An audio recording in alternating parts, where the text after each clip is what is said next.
샬롬.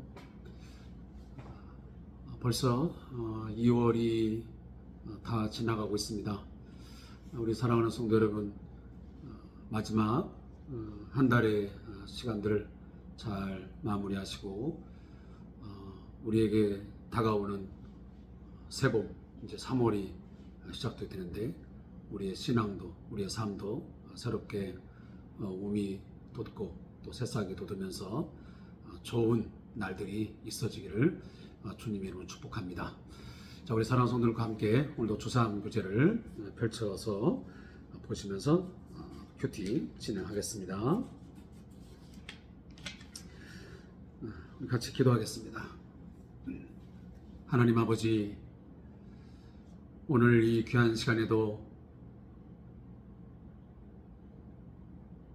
우리의 몸이 세상 가운데 있지 않고 우리도 주의 말씀 앞에 서게 하여 주신 것을 감사합니다. 바쁘고 분주한 우리의 삶이지만 그러나 그 순간 속에서 주의 말씀을 묵상하고 주의 뜻을 찾고자 하는 그런 갈망함이 늘 중심에 있게 해 주시옵소서. 짜투리 시간, 그런 시간으로 전락하지 않게 하시고 가장 소중하고 귀한 시간을 통해서 주님 앞에 서게 하옵소서. 오늘도 말씀을 묵상합니다. 성령님, 우리는 우매무지합니다. 연약합니다.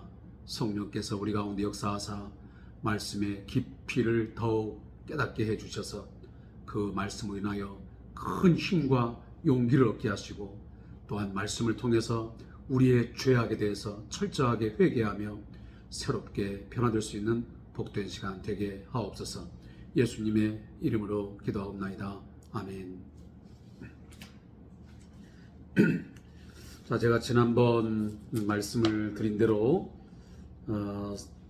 당분간은 이제 에레미야서를 묵상하지 않도록 합니다. 그래서 지난 토요일부터 사도행전이 새롭게 말씀 묵상의 시작으로 우리에게 그렇게 기록되어 있습니다. 따라서 오늘은 지난 우리가 하지 못했던 부분들은 그냥 좀 빠른 속도로 읽어서 오늘 1장의 내용을 읽고 지나가도록 하겠습니다. 그리고 앞에 부분은 그냥 저자의 묵상에 아니면 본문 요약 정도로 해서 끝맺고 오늘 26일에 해당되는 말씀을 좀 집중적으로 다루도록 하겠습니다. 자, 우리 조상교재 249페이지고요. 우리 성경은 186페이지 정도가 되는 것 같습니다. 자, 우리 성경을 펼쳐서 읽고요. 또 조상교재가 있는 분들은 조상교재를 보도록 하겠습니다. 제가 말씀을 좀 빠른 속도로 읽도록 하겠습니다. 이 점 이해하시고 잘 눈으로 보시고 또 귀로 들을 수 있길 바랍니다. 데오빌로여, 내가 먼저 쓴 글에는 무릇 예수께서 행하시며 가르치시기를 시작하신부터 그가 택하신 사도들에게 성령으로 명하시고 승천하신 날까지의 일을 기록하였노라. 그가 고난받으신 후에 또한 그들에게 확실한 많은 증거로 친히 살아계심을 나타내사 40일 동안 그들에게 보이시며 하나님 나라의 일을 말씀하시니라. 사도와 함께 모이사 그들에게 분부하여 이르시되 예루살렘을 떠나지 말고 내게서 들은 바 아버지께서 약속하신 것을 기다리라. 요한은 물로 세례를 베풀었으나 너희는 몇 날이 못되어 성령으로 세례를 받으리라 하셨느니라. 그들이 모였을 때에 예수께 여짜워 이르되 주께서 이스라엘 나라를 회복하심이 이때니까 하니, 이르시되 때와 시기는 아버지께서 자기의 권한에 두셨으니 너희가 알 바 아니요 오직 성령이 너희에게 임하시면 너희가 권능을 받고 예루살렘과 온 유대와 사마리아와 땅까지 이르러 내 증인이 되리라 하시니라. 이 말씀을 마치시고 그들이 보는데 올려져 가시니 구름이 그를 가리어 보이지 않게 하더라. 올라가실 때에 제자들이 자세히 하늘을 쳐다보고 있는데 흰 옷 입은 두 사람이 그들 곁에 서서 이르되 갈릴리 사람들아, 어찌하여 서서 하늘을 쳐다보느냐? 너희 가운데서 하늘로 올려지신 이 예수는 하늘로 가심을 본 그대로 오시리라 하였느니라. 제자들이 감람원이라 하는 산으로부터 예루살렘에 돌아오니 이 산은 예루살렘에서 가까워 안식일에 가기 알맞은 길이라. 들어가 그들이 요하는 다락방으로 올라가니 베드로, 요한, 야고보, 안드레와 빌립, 도마와 바돌로메, 마테와 및 알페오의 아들 야고보, 셀롯인 시몬, 야고보의 아들 유다가 다 거기 있어 여자들과 예수의 어머니 마리아와 예수의 아우들과 더불어 마음을 같이하여 오로지 기도에 힘쓰더라. 모인 무리의 수가 약 120명이나 되더라. 그때 베드로가 그 형제들 가운데 일어서서 이르되, 형제들아, 성령이 다윗의 입을 통하여 예수 잡는 자들의 길잡이가 된 유다를 가리켜 미리 말씀하신 성경이 응하였느니 마땅하도다. 이 사람은 본래 우리 수 가운데 참여하여 이 직무의 한 부분을 맡았던 자라. 이 사람이 불의의 싹스로 밭을 사고 후에 몸이 곤두박질하여 배가 터져 창자가 다 흘러나온지라. 이 일이 예루살렘에 사는 모든 사람에게 알려져 그들의 말로는 그 밭을 아게를 다마라 하니 이는 피밭이라는 뜻이라.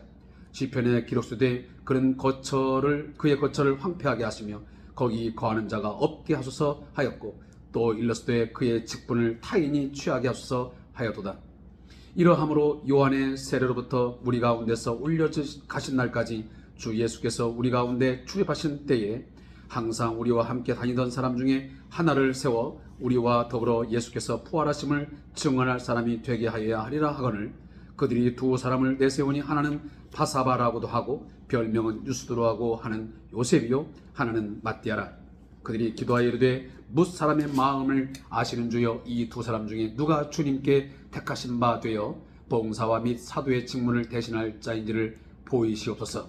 유다는 이 직분을 버리고 제 곳으로 갔나이다 하고 제비 뽑아 matti아를 얻으니 그가 11 사도의 수에 들어가니라. 아멘. 자, 오늘 사도행전을 이미 시작한 지 날짜가 한 3일째 됩니다. 그렇지만 본문을 잠시만 설명을 좀 하겠습니다. 이 사도행전은 보통 우리가 성령행전이라고도 지칭을 합니다. 별칭이죠. 그건 뭐냐면 성령이 마가다락방의 임함을 통해서 교회가 시작되어지고 이제 성령께서 어떤 새로운 시대를 열어 가십니다. 그래서 그 성령의 역사하심을 통해서 그 예수의 영, 바로 이 성령이 그의 제자들과 이 사도들을 통해서 어떻게 그 예수의 복음, 그 십자가의 복음, 하나님 나라의 복음이 확장되어 가는가를 우리에게 보여주는 책입니다. 오늘 사도행전 1장 8절에 있는 내용 우리가 잘 알고 있습니다. 그리고 우리가 수도 없이 외우는 말씀입니다. 오직 성령이 너희에게 임하시면 너희가 권능을 받고 예루살렘과 온 유다와 사마리아와 땅까지로 내 증인이 되리라. 그래서 성경을 보면 이 성령이 예루살렘 그 마가다락방에 모였던 자들에게 임함을 통해서 이제 그 예수의 산 증인으로서 그의 죽음과 그의 어떤 고난받음, 그 부활의 그 복음을 증거하는 그 사도들 가운데 성령의 역사하심을 말씀합니다.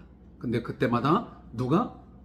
이 성령이 처음에 예루살렘으로 도착해서, 그리고 더 확장되어서 유대와 더 나아가서 사마리아와 그리고 땅끝, 이 땅끝이 그 당시로 말하면 로마죠. 이 로마까지 이르러서 어떻게 복음이 증거되고 예수의 증인의 삶을 산 그 사도들이 어떻게 그 책무를 감당했나 하는 것들이 이 사도행전에 나오는 메시지입니다. 특히나 이 사도행전을 기록한 사람 누구냐면 의사 누가입니다. 자, 누가가 어떻게 의사인 것을 알 수 있냐면 골로새서 4장 14절에 말씀하고 있습니다. 의사인 누가가 이 사도 바울과 함께 동역을 했음을 말씀해 주고 있습니다. 그래서 바울의 선교 여행에 동행을 했고 바울 사도의 사역을 옆에서 직접 목격을 하고 또 돕던 자였습니다. 특히나 디모데후서 4장 11절에 보면 디모데후서는 그 사도 바울이 편지를 쓴 것 중에 가장 최종적으로, 다시 말하면 마지막에 쓰여진 책으로 알려져 있습니다. 근데 그 편지에서 보면 사도 바울이 직접 말씀하기를 자기 자신이 로마 감옥에서 이제 옥살이를 하다가 이제 죽음을 맞게 되는데, 바로 그 순간까지 이 누가만 나와 함께 했다라고 하는 기록을 쓰고 있습니다. 자, 그걸 보면 이 의사 누가는 이 사도 바울의 선교 사역의 처음부터 마지막 순간까지 함께 했던 중요한 인물로 우리가 알게 됩니다.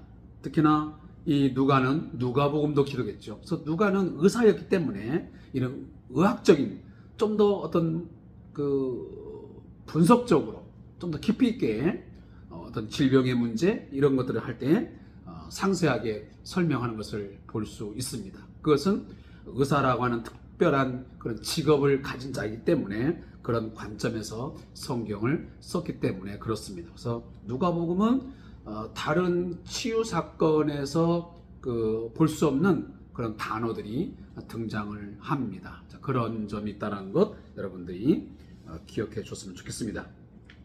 특히나 이 기록 시기는 AD 한 60년에서 한 63년경 이런 정도로 보고 있습니다. 보통 한 2년여 정도의 시간의 내용들을 이 사도행전이 기록하고 있다라고 보면 되겠습니다. 자, 그런 정도로만 제가 하고 오늘 이야기를 좀 들어가 보겠습니다. 자, 1절부터 8절까지 말씀은 땅끝까지 이르러 내 증인이 되리라. 이 바로 예수 그리스도의 그 십자가의 죽으심, 그의 부활을 증거하는 그런 증인이 되어라. 누구에게? 성령을 받은 자들이. 사랑하는 성도 여러분, 저와 여러분은 성령을 받았습니다. 자, 이 사실을 우리는 꼭 인정해야 됩니다. 그걸 우리가 어떻게 아느냐라고 하는 것은 성령의 역사가 아니고서는 예수를 주로 고백, 시인할 수 없다라고 성경은 분명히 말씀하고 있습니다.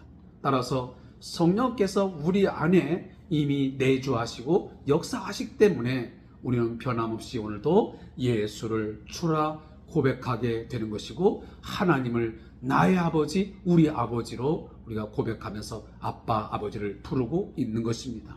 바로 이 아들의 영, 예수의 영, 성령이 우리 안에 거하시기 때문에 우리는 아무런 거리낌 없이 정말 편안하게, 그리고 정말 친근감 있게 아빠, 아버지를 부르는 것이고, 그리고 지금도 우리는 예수의 십자가의 죽으심이 나를 위한 죽음이요, 예수의 부활이 바로 나를 살리는 생명으로 이끄는 부활임을 믿게 된 것입니다. 사랑하는 성도 여러분, 우리의 믿음은 억지로 되는 것 아닙니다. 아무리 똑똑한 석사, 박사라고 할지라도, 많은 공부를 한 사람이라 할지라도 예수를 주로 고백해 보라고 해주십시오. 하나님을 나의 아버지라고 한번 믿고 고백해 보라고 해보십시오. 우리처럼 그렇게 자연스럽게 또 정말 감격 가운데 할 수 있는지 못합니다. 어떻게 2000년 전에 한 청년이 골고다에서 십자가에 달려 죽은 그 죽음, 그 피를 어떻게 나를 위한 대속의 피요, 나를 위한 구속의 주라고 믿고 고백할 수 있겠습니까?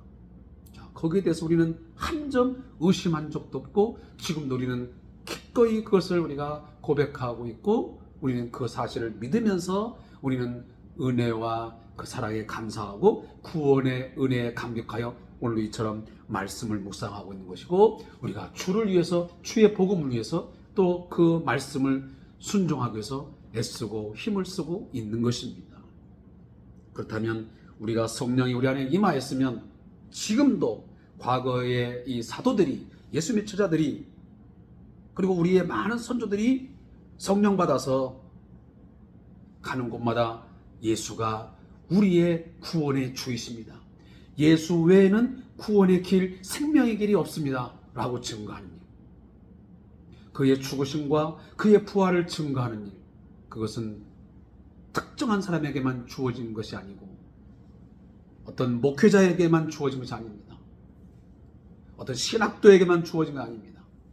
성령을 받아 오늘도 우리의 성령이 내 안에 내주하는 그 모든 사람들은 마땅히 예수의 증인, 내 증인, 예수님의 증인이 되어야 하는 아주 무거운 사명감과 이 책무가 있다는 것을 꼭 기억할 수 있기를 바라겠습니다.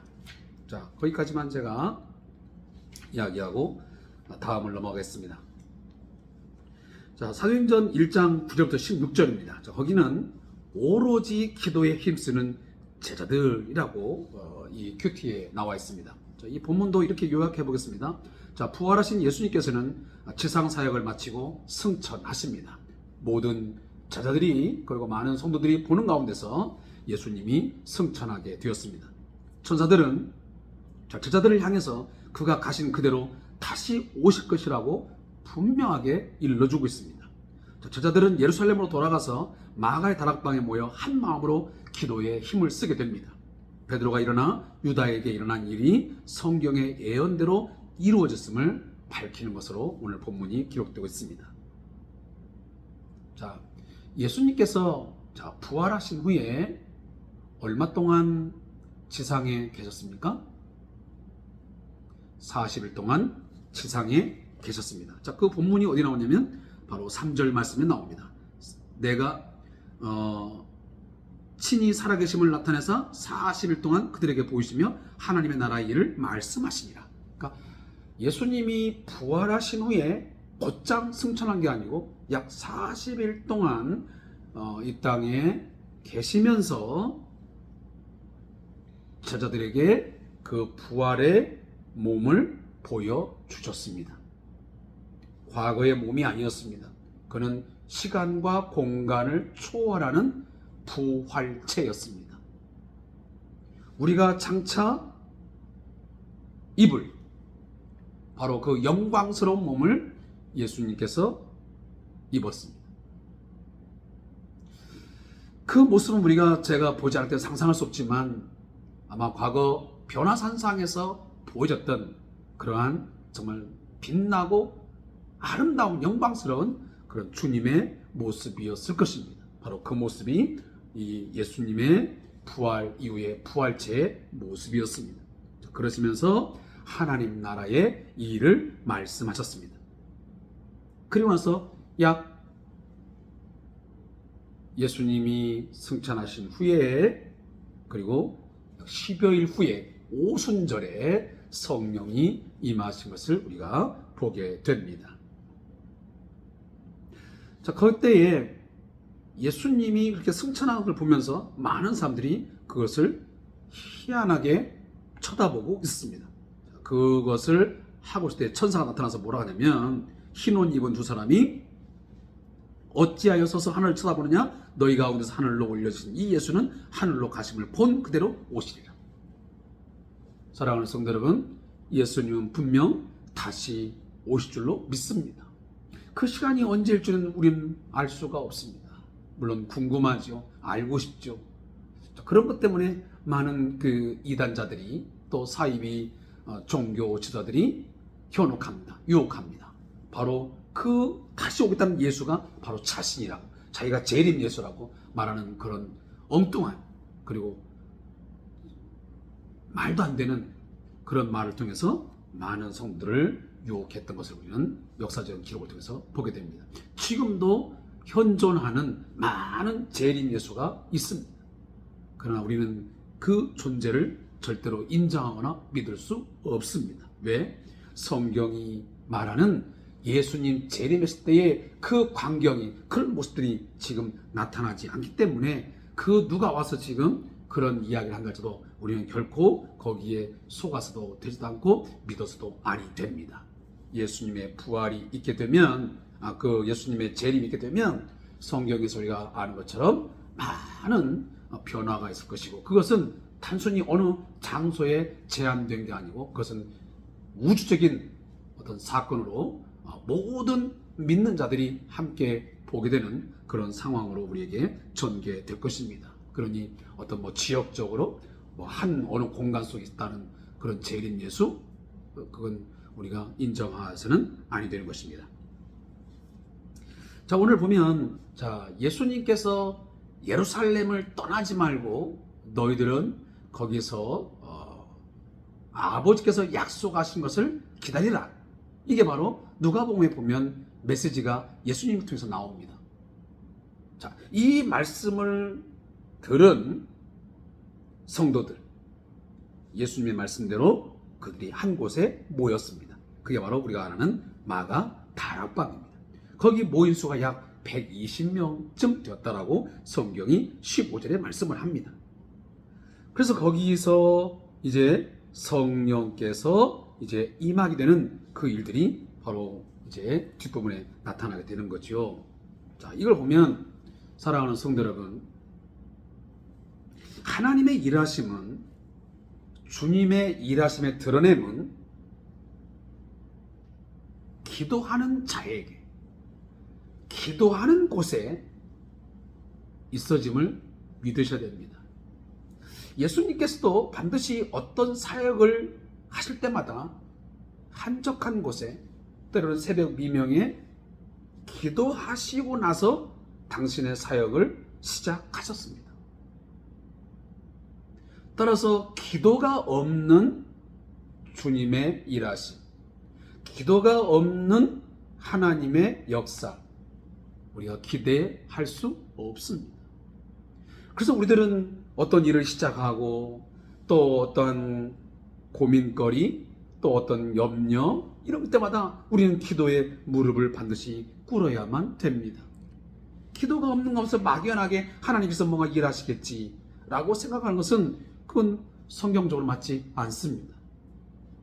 우리가 뭐 아브라함을 보든 모세를 보든 뭐 그 많은 선자들의 행적들, 그리고 사도들, 또 우리의 선조들의 그런 역사적인 사건들의 기록을 보면 다 기도의 시간에, 기도의 사람들을 통해서 일했음을 우리는 잘 알고 있습니다.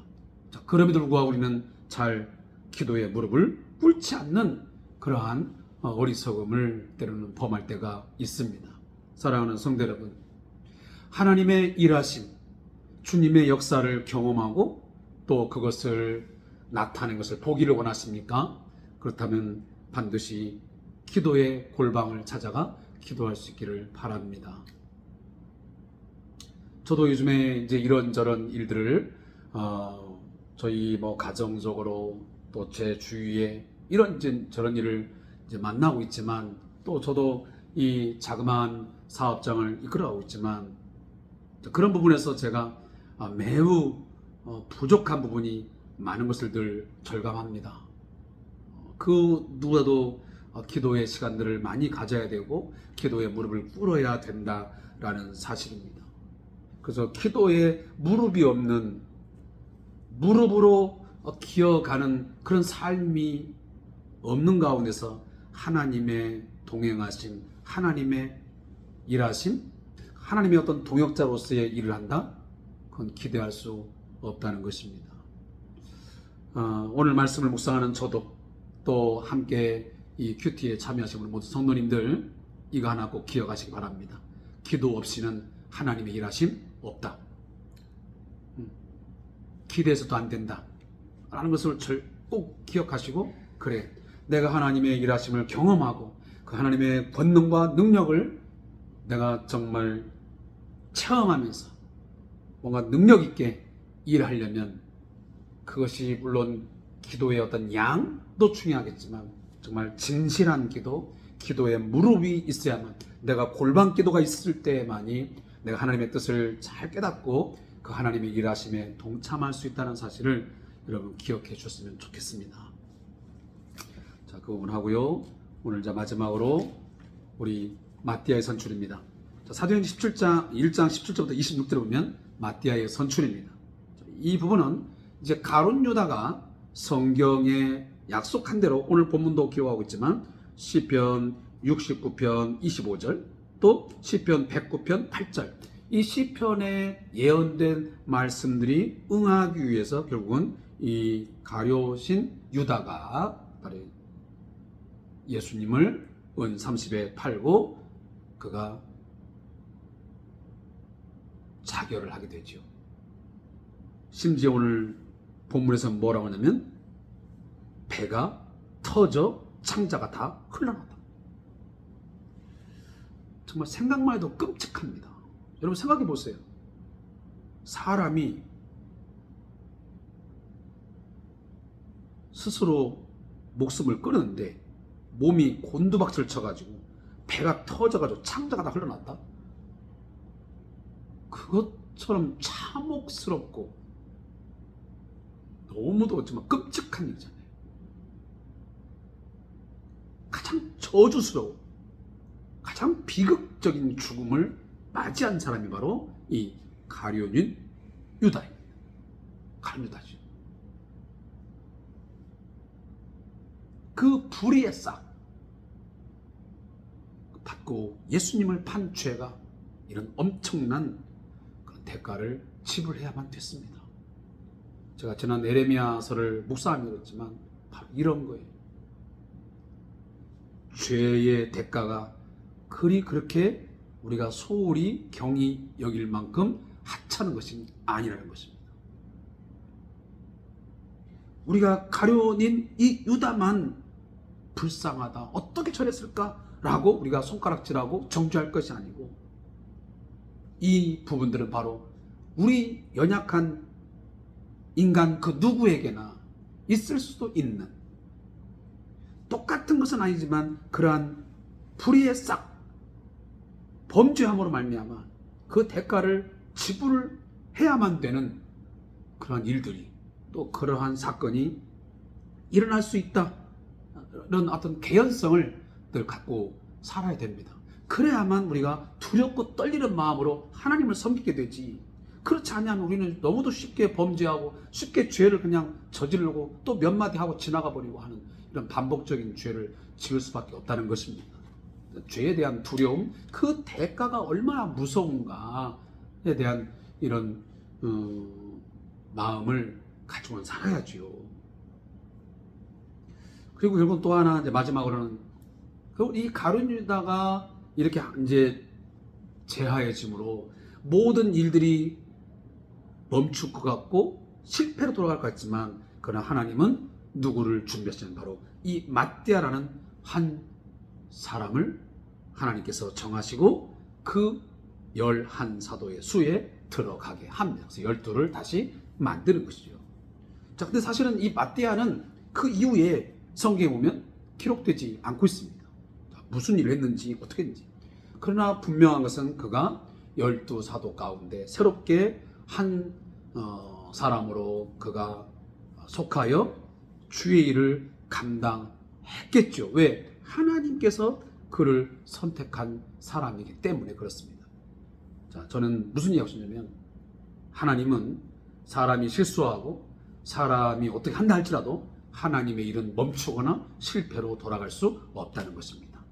또 다른 누군가를, 또 다른 가정을, 또 다른 사회를, 또 다른 나라를 다시 하나님께서 선택하여 세우심으로 자신의 일을, 당신의 일을 끝까지 완성하시는 하나님의 사실을 여러분 꼭 기억할 수 있기를 바랍니다. 여러분, 그래서 하나님의 일하심의 시작과 그 끝은 우리가 그렇게 염려하는 것만큼 무엇이 실패로 돌아가거나 불안해하고 무너지는 일은 결단코 있지 않다는 것입니다. 자, 이런 이야기만 제가 오늘 읽고 말씀을 마칠까 합니다. 자, 기도하겠습니다. 하나님 아버지, 오늘도 사도행전 1장 1절부터 26절까지의 말씀을, 많은 방대한 말씀이지만 함께 묵상할 수 있게 하시니 감사합니다. 하나님, 오늘도 이 말씀을 통해서 우리가 성령 받은 자로서 예수의 십자가와 그 부활을 통해서 죄사함 받고 구원받은 자로서 예수의 증인의 삶을 살아야 됨을 다시 한번 깊이 깨닫는 시간 되게 하심을 감사합니다. 예수님의 십자가의 죽음, 그 부활을 통해서 내게 엄청난 큰 하나님의 구원이 주어졌음을 인정하고 감사와 감격 가운데 오늘도 하나님의 자녀답게 살게 하시고, 또한 우리 많은 이웃들에게 이 복음을, 예수를 증거한 일에 주저하지 않게 하옵소서. 오늘도 하나님 말씀을 묵상했으니 늘 말씀과 함께 사는 우리의 삶이 되게 하옵소서. 예수님의 이름으로 기도하옵나이다. 아멘.